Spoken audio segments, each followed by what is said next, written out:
Hello students, in this video we will continue further with solutions. Okay, so now today what we are going to look at is from now onwards we will only focus on liquid solutions. So what I mean by liquid solutions is आपका जो solvent होगा वो liquid होगा, आपका जो solute होगा solute can either be solid or solute can either be a liquid. Okay, so we will only focus on liquid solutions. जहाँ पे सॉल्वेंट जो होगा solvent will always be a liquid. Okay, now there is a second part to this chapter that is colligative properties. And colligative properties समझने के लिए हमें vapour pressure समझना बहुत जरूरी है. It is very very important. सारे एंट्रेंस एग्जाम्स में वेपर प्रेशर से क्वेश्चंस आते ही है. Okay, now let's try to understand कि ये वेपर प्रेशर होता क्या है.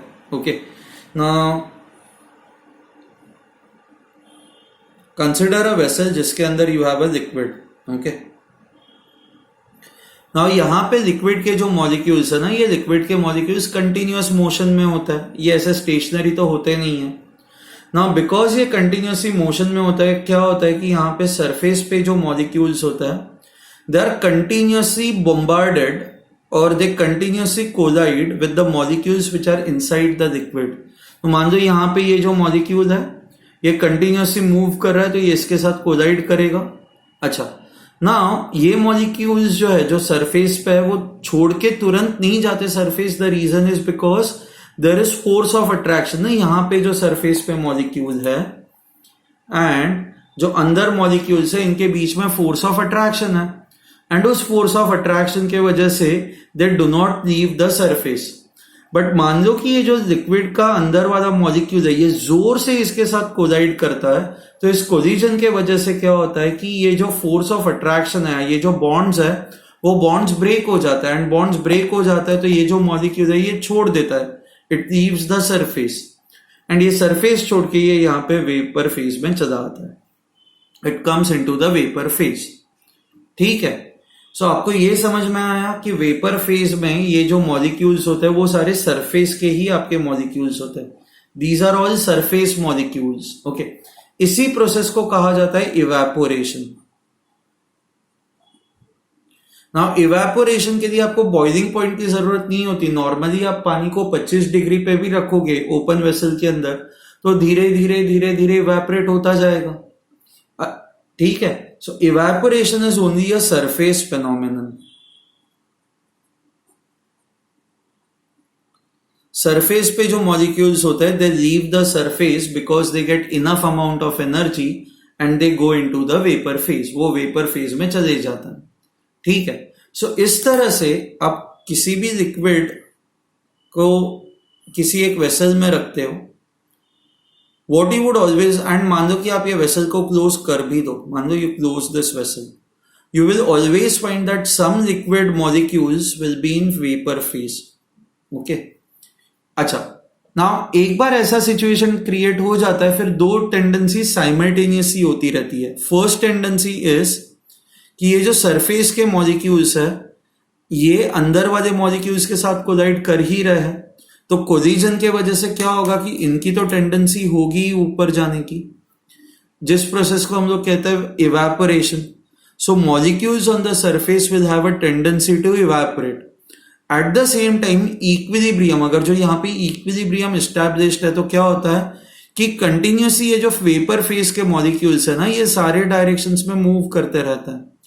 तो some of these vapour molecules when they come down ये लिक्विड मॉलिक्यूल्स के साथ बॉन्ड बना देता है एंड बॉन्ड बना के क्या हो जाता है कि ये फिर वापस ऊपर नहीं जाते, ये यहां पे अटक जाता है. इस प्रोसेस को हम लोग कहते हैं कंडेंसेशन. सो कंडेंसेशन क्या होता है? Condensation is basically vapour getting converted into liquid and evaporation क्या होता है? Liquid getting converted into vapour. ये आया आपको समझ में? So this is your condensation, this is your evaporation, and when the liquid is in equilibrium with its vapors ये दोनों tendencies equally possible है. so क्या होता है कि कुछ liquid के molecules continuously evaporate होते रहते हैं, at the same time कुछ vapor के molecules जो है वो liquid phase में continuously जाते रहते हैं, such that rate of vaporization or vaporization is not the right word, rate of evaporation is equal to rate of condensation. Okay, equilibrium में ये हमेशा ऐसे होता है, दोनों रेट्स इक्वल होता है. So molecules are continuously going into the vapour phase. At the same time vapour phase में जो मॉलिक्यूल्स है they are continuously coming back into the liquid phase. Okay, now we will try to understand what is vapour pressure. Now ये जो vapour phase में एक बार molecules चले गए, ये वेपर फेज के molecules, let me close this. Okay, मान लीजिए आपकी लिक्विड है एंड हमने इस वेसल को क्लोज कर दिया. We have close this vessel. Okay, now vapour phase में जो मॉलिक्यूल्स है, ये वेपर फेज के जो मॉलिक्यूल्स है, these molecules in the vapour phase they will continuously collide with the walls of the container. At the same time they will also collide with the surface of this liquid. Liquid के surface के साथ भी collide करेंगे. ना जब ये surface के साथ कोलाइड करते हैं, मान लो इस तरह से सरफेस के साथ कोलाइड करता है, तो कोलिजन्स के वजह से pressure is exerted on the surface.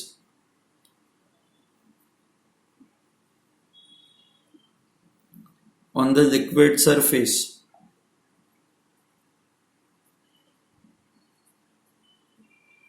Okay, due to vapour molecules. Okay, so due to these vapours, ये वेपर मॉलिक्यूल्स क्या करते हैं, ये वेपर मॉलिक्यूल्स जो है वो लिक्विड के सरफेस पे जो है वो फोर्स एक्सर्ट करता है. नाउ इस फोर्स के वजह से क्या होता है, what happens due to this force is कि a pressure is exerted on the surface of the liquid and इसी प्रेशर को कहा जाता है vapour pressure. So vapour pressure is basically pressure exerted by vapour molecules on the surface of the liquid. Okay, ये आपको समझ में आ गया. Fine, now let's continue further. तो फिर what is the difference between boiling. Boiling में भी तो ऐसा ही होता है, लिक्विड वेपर में कन्वर्ट हो जाता है, जिसको हम लोग वेपराइजेशन कहते हैं. तो इवेपोरेशन एंड वेपराइजेशन में क्या डिफरेंस होता है, let's try to see that.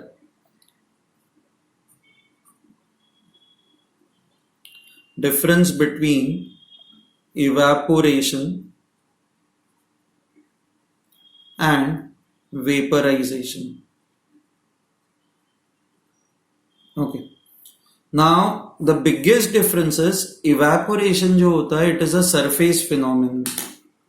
ये बस जो होता है, it is a surface phenomenon. Okay. And it can happen at temperatures below boiling point. आपका अगर जो टेम्परेचर बॉइलिंग पॉइंट से कम है तब भी इवेपोरेशन पॉसिबल है. But when we talk of vaporization, vaporization के केस में ऐसा नहीं होता. Vaporization is only possible when temperature is greater than और equal to boiling point. And vaporization में ऐसा नहीं होता कि बस सरफेस के पार्टिकल्स ही वेपर स्टेट में चले जाता है. वेपराइजेशन के अंदर ये जो अंदर वाले पार्टिकल्स है ना, वो भी वेपर स्टेट में चले जाता है. So I say vaporisation is a bulk process. ठीक है, क्योंकि अंदर वाले जो पार्टिकल्स है वो भी वेपराइज हो जाते हैं, even they go into the vapour state. इसलिए आप देखोगे कि आप जब पानी को बॉईल करते हो तो क्या होता है कि बॉइलिंग के वक्त आप देखोगे अंदर से बबल्स फॉर्म होता है. बबल्स इसलिए फॉर्म होते हैं क्योंकि अंदर से ये पूरा का पूरा पानी वेपराइज होता रहता है. So that is why vaporisation is it is a bulk process. Okay, but evaporation के दौरान आपको अंदर यहां पे बबल्स नहीं दिखाई देंगे. द रीजन इज बिकॉज कि इवेपोरेशन जो होता है ये बस सरफेस प्रोसेस होता है. ओके, सो इवेपोरेशन कब होगा, it is when temperature is less than boiling point and vaporisation is only possible when temperature is greater than और इक्वल टू बॉइलिंग पॉइंट. ठीक है, so now the question is how do you define a boiling point. मतलब exactly ऐसा क्या हो जाता है boiling point पे कि सडनली जो मॉलिक्यूल्स है, जो बस सरफेस के मॉलिक्यूल्स ही वेपर स्टेट में जा रहे थे, वो अंदर वाले मॉलिक्यूल्स भी जाता है. Okay, so let's try to understand this now.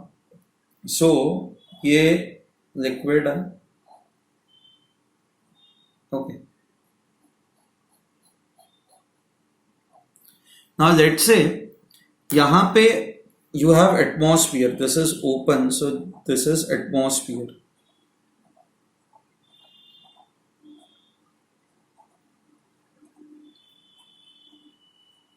Okay, ठीक है, फाइन। नाउ एटमॉस्फियर जो है, एटमॉस्फियर इन लिक्विड मॉलिक्यूल्स पे नीचे के डायरेक्शन में प्रेशर लगा रहा है। Atmosphere is exerting a downward pressure और डाउनवर्ड फोर्स। Okay, fine. अच्छा, एट द सेम टाइम ये जो वेपर प्रेशर है, आप वेपर प्रेशर को ऐसे भी देख सकते हो, यहां पे जो सरफेस पे मॉलिक्यूल्स हैं, दीज मॉलिक्यूल्स, इनके ऊपर आप एक इमेजिन करो, there is an imaginary layer, imaginary नहीं, there is one more layer of gases over here. Okay, now ये मॉलिक्यूल्स जो सरफेस पे जब ये वेपराइज हो जाएंगे तो ये इनके साथ कोलाइड करेंगे, करेक्ट। अच्छा, ये जब इनके साथ कोलाइड करेंगे तो इन पे ये अपवर्ड फोर्स एक्सर्ट करेंगे, एंड इन पे ये अगर जो अपवर्ड फोर्स एक्सर्ट करेंगे तो मैं ये कहूंगा कि ये जो सरफेस पे मॉलिक्यूल्स है, इनके वजह से इन पे जो प्रेशर लग रहा है वो ऊपर के डायरेक्शन में लग रहा है। Okay, so now what will happen is, let's consider molecules over here, liquid molecules which are in vapour phase, these are liquid molecules, ये solvent molecules in vapour phase, solvent molecules in vapour phase. Okay, and यहां पे जो surface के molecules है, these are your liquid molecules.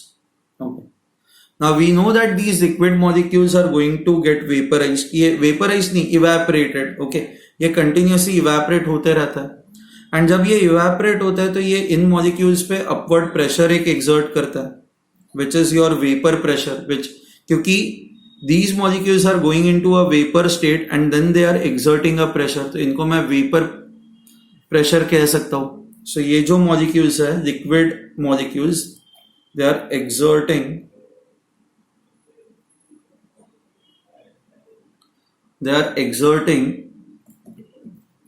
okay vapour pressure.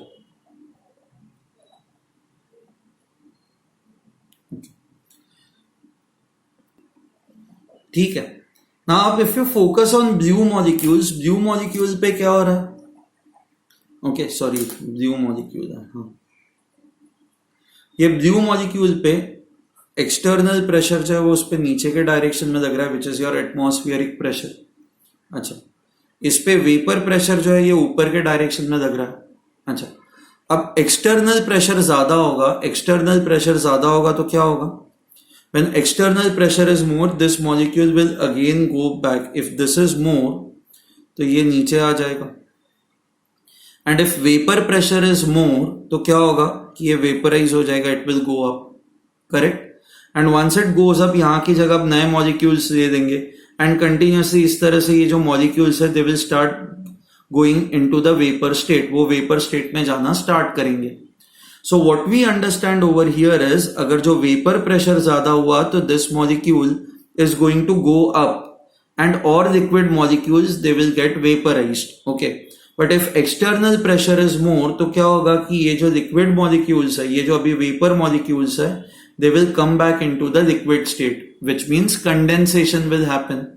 So I can write this, if external pressure is greater than vapor pressure, condensation takes place.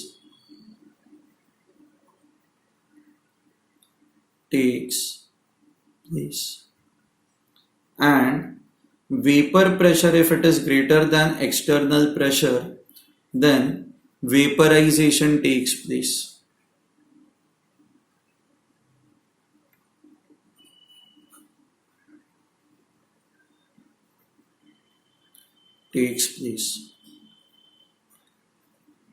So basically आपका condensation होगा या vaporisation होगा, बस इन दो चीजों पे डिपेंड करता है, vapour pressure and external pressure. So how do you define a boiling point? Boiling point is defined as, is basically defined as temperature at which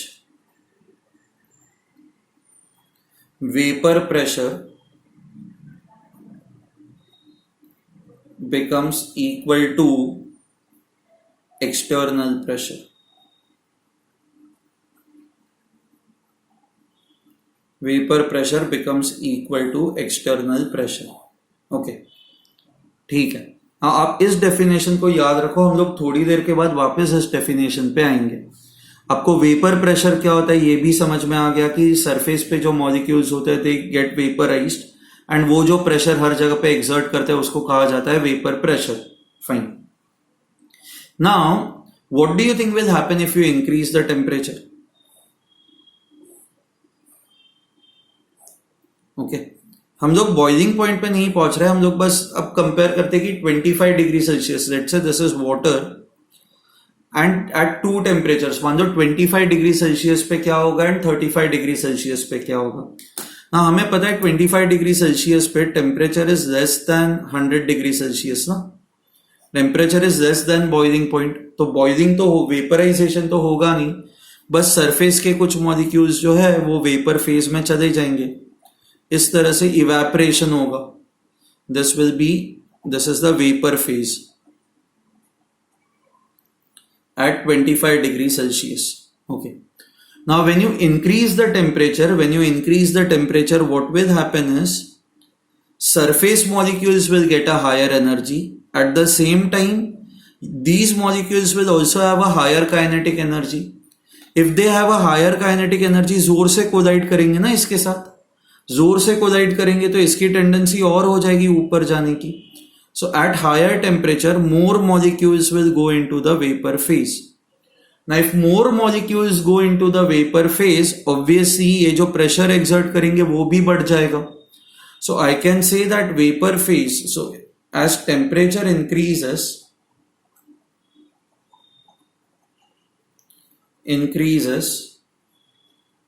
as temperature increases, okay. The molecules in vapor phase, number of molecules in vapor phase also increases, and because number of molecules in vapor phase increases, vapor pressure increases.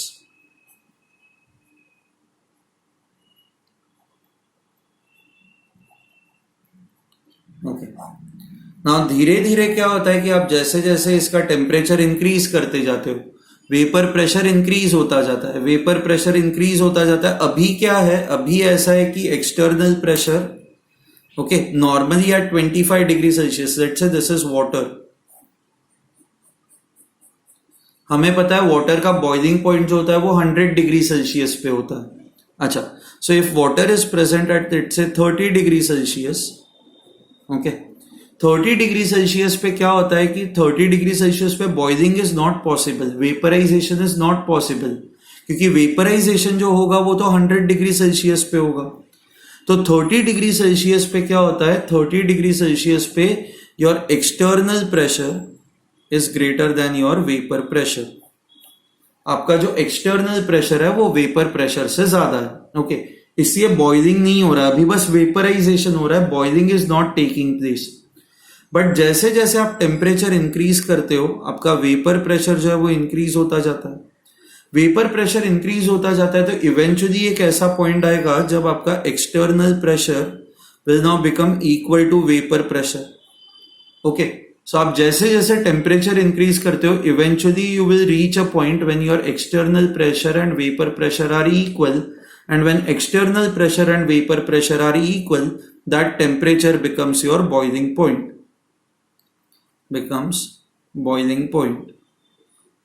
जो water के case में होता है 100 degree Celsius at 1 atmosphere pressure, okay, at 1 atmosphere pressure. So basically आपको ये धीरे धीरे धीरे वेपर प्रेशर इंक्रीज करते जाना है such that vapour pressure becomes equal to external pressure. And water के केस में वेपर प्रेशर को इंक्रीज करने के लिए हमें टेम्परेचर कब तक इंक्रीज करना पड़ता है, हमें टेम्परेचर 100 डिग्री सेल्सियस तक इंक्रीज करना पड़ता है such that vapour pressure and external pressure become equal. Okay, now let's say if you go above on at, मान लो आप माउंट एवरेस्ट के ऊपर जाते हो, ओके, नाउ माउंट एवरेस्ट के ऊपर आपको ये पता ही है, आप जैसे जैसे हाइट पे जाते हो प्रेशर आपका कम होता जाता है। Okay, so now your external pressure, यहां पे अगर जो नॉर्मली एक्सटर्नल प्रेशर आपका 1 एटमॉस्फेयर है, तो ये जो हाइट है इस हाइट पे आपका एक्सटर्नल प्रेशर जो होगा वो इतना 1 एटमॉस्फेयर जितना नहीं होगा, it will be less than 1 atmosphere. Okay, fine. So your external pressure will be less than 1 atmosphere.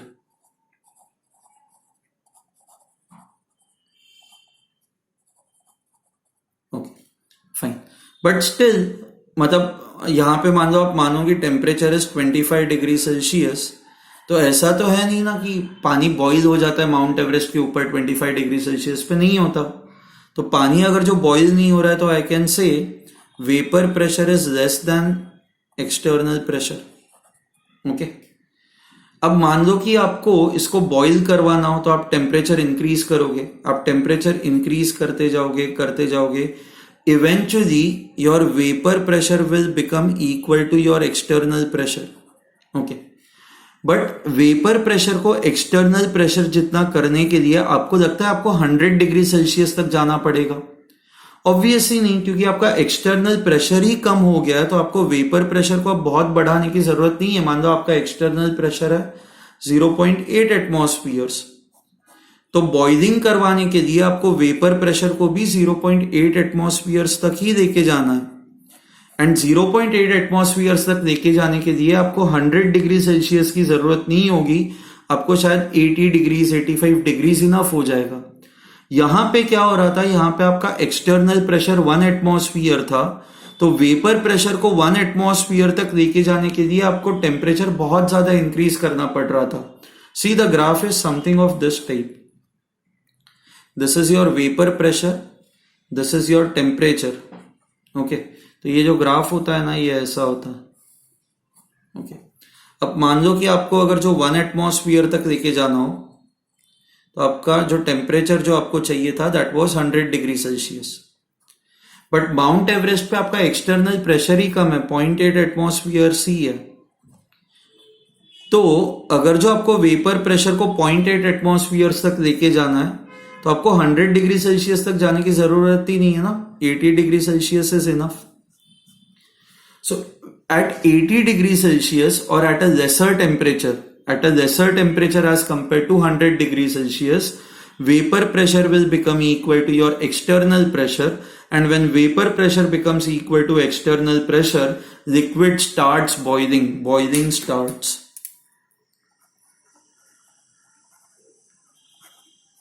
आपका जो boiling start हो जाता है. Okay.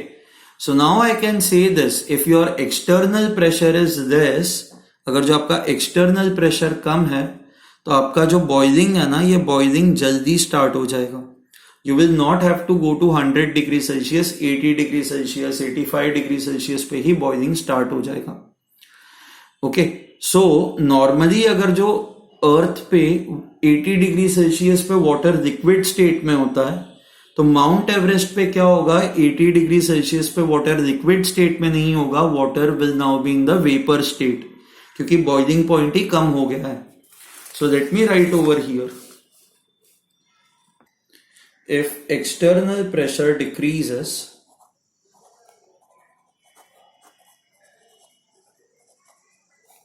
decreases then boiling point decreases.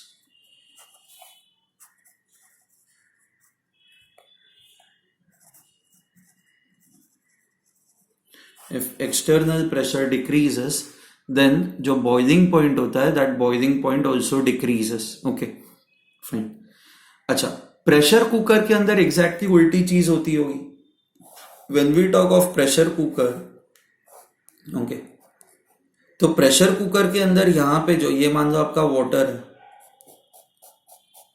तो यहां पे जो प्रेशर होता है that is extremely high. Pressure is very very high, very high. ठीक है. तो ये जो आपका एक्सटर्नल प्रेशर है P external, that is very very high. अब हमें ये जो ग्राफ है, ये ग्राफ पता ही है कि ये ग्राफ इस तरह का होता है. ओके. ये ग्राफ जो है वो इस तरह का होता है. तो अगर जो आपका नॉर्मली 1 एटमॉस्फियर एक्सटर्नल प्रेशर हो, तो वाटर आपको 100 डिग्री सेल्सियस तक लेके जाना पड़ता है. करेक्ट. तो अगर जो आप वही मान लो प्रेशर कुकर के अंदर आपका एक्सटर्नल प्रेशर ज्यादा है, if your pressure is more, तो ये 1 एटमॉस्फियर के जगह पे मान लो प्रेशर 2 एटमॉस्फियर्स है, तो अब आपको इसको बॉईल करवाने के लिए आपको वेपर प्रेशर को 2 एटमॉस्फियर्स तक लेके जाना पड़ेगा ना, एंड 2 एटमॉस्फियर्स तक लेके जाने के लिए आपको आपका जो टेम्परेचर है वो टेम्परेचर भी इंक्रीज करना पड़ेगा, शायद 110 डिग्री सेल्सियस तक लेके जाना पड़ेगा. So what happens inside a pressure cooker is, inside a pressure cooker, water is in liquid state at temperatures greater than 100 degree Celsius. Ideally 102 degree Celsius अगर जो आप कंसिडर करो तो water should be in gaseous state, correct? But क्या होता है कि pressure cooker के अंदर बॉइलिंग पॉइंट ही इंक्रीज हो जाता है, बॉइलिंग पॉइंट ही इंक्रीज हो जाता है, तो 102 डिग्री सेल्सियस पे भी पानी जो होता है वो वेपर स्टेट में नहीं होता, पानी लिक्विड स्टेट में हो जाता है. So I can say inside the pressure cooker boiling point of water increases,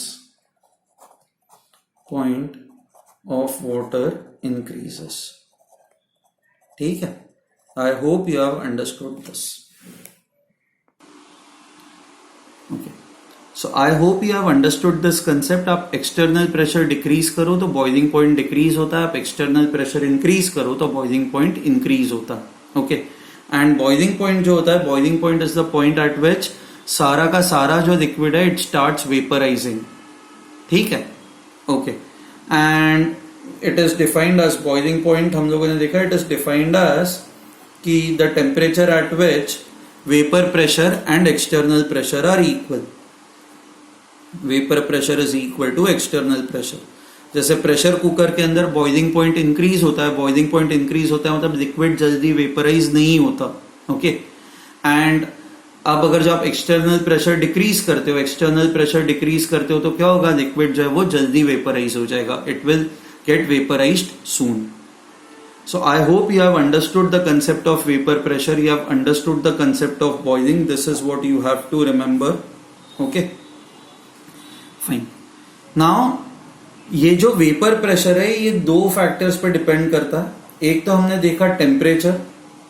okay, so vapour pressure depends first on temperature, and हमने ये देखा कि it is directly proportional to temperature. आप टेम्परेचर इंक्रीज करो तो वेपर प्रेशर जो है वो इस तरह से इंक्रीज होता है. So this is temperature, this is vapor pressure. So as you increase the temperature, vapor pressure also increases. Okay, and हमने रीजन भी देखा कि क्यों ये ऐसा होता है. Second factor that is important is nature of the liquid. Nature of liquid. Okay, अब लिक्विड के बीच में मान लो if you have two liquids, okay, one is water H2O and second one is acetone. Now when you talk of water के case में क्या होता है कि the water molecules are attached to each other. मान लो ये दो ऐसे water molecules है, OH and H. तो इस तरह से हाइड्रोजन बॉन्ड्स होता है ना. ये हाइड्रोजन बॉन्ड्स काफी स्ट्रांग होता है, तो काफी स्ट्रांग होते हैं तो इससे वाटर मॉलिक्यूल्स आराम से ये बॉन्ड्स ब्रेक करके वेपर स्टेट में नहीं जा पाते. तो H2O का जो वेपर प्रेशर होगा दैट वुड बी लेस, क्योंकि molecules will have less tendency to go in vapour state. वो वेपर स्टेट में नहीं जा पाएंगे due to strong hydrogen bonds. And acetone जो होता है, एसीटोन के केस में ऐसे इस तरह से हाइड्रोजन बॉन्डिंग नहीं होती, तो एसीटोन के केस में जो मॉलिक्यूल्स होते हैं वो आराम से वेपर स्टेट में चले जाएंगे. ठीक है. So now what I can say is nature of liquid के अंदर, okay, boiling point जो होता है या फिर vapor pressure जो होता है, it is inversely proportional to force of attraction. आपका फोर्स ऑफ अट्रैक्शन कम है तो वेपर प्रेशर ज्यादा होगा, आपका फोर्स ऑफ अट्रैक्शन ज्यादा है तो अपने आप से वेपर प्रेशर कम होगा. ठीक है. So these two factors are extremely important. बाकी वॉल्यूम वगैरह और कोई भी फैक्टर इंपॉर्टेंट नहीं है. So if I have let's say 2 containers, दोनों में पानी है, प्योर वाटर, ओके, एंड उतना ही पानी है दोनों में. You can see that यहाँ पे वॉल्यूम अवेलेबल इज मोर, यहाँ पे volume available is less, and आपको पूछा जाए कि वेपर प्रेशर कहां पे ज्यादा है, as long as temperature is same and same solvent है, तो दोनों केसेस में vapour pressure will be same. So vapour pressure is same in both cases. ठीक है, you have to remember that vapour pressure is same, क्योंकि आपका temperature same है, आपका सॉल्वेंट सेम है, तो वेपर प्रेशर इन दो फैक्टर्स के अलावा किसी और फैक्टर पे डिपेंड नहीं करता. Is this fine? Okay. Now pure solvent जो होता है या प्योर लिक्विड जो होता है, उसका जो भी वेपर प्रेशर होता है उसको ऐसे लिखा जाता है, vapour pressure of pure solvent